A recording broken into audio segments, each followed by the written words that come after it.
Maithili express की शानदार प्रस्तुति।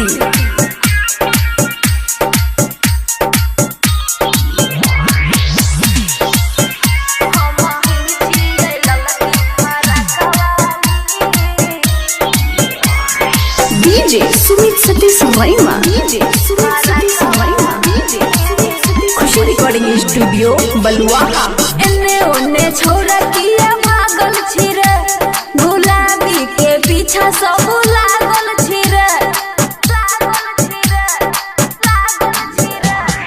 एने ओने छोरा किया भागल छिरे, गुलाबी के पीछा सब लागल छिरे।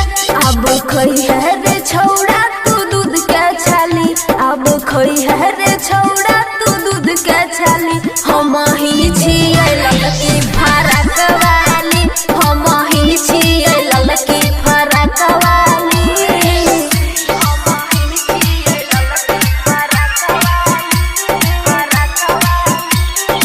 Mix by Aman Akhil, DJ Sumit Satish Mahima, DJ Sumit Satish Mahima, DJ Sumit Satish महिमा।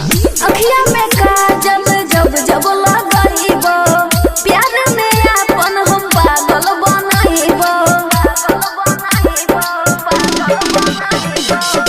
अखिया में काजल जब जब लगाइबो, प्यार में तोरा हम पागल बनाइबो। आज कहै छौ मानल बात वाली, आज कहै छौ मानल बात वाली।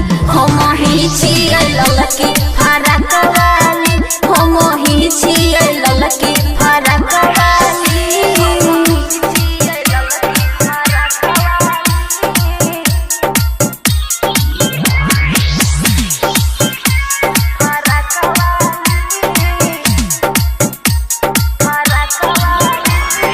DJ Sumit Satish Mahima, DJ Sumit Satish Mahima, DJ Sumit Satish. खुशी रिकॉर्डिंग स्टूडियो बलुआ।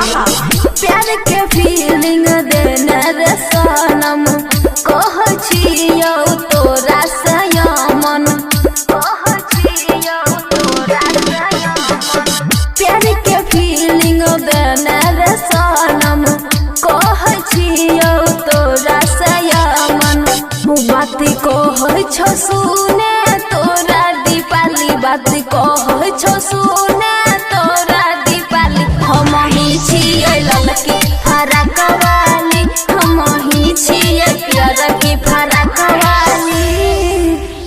खुशी रिकॉर्डिंग स्टूडियो बलुआ।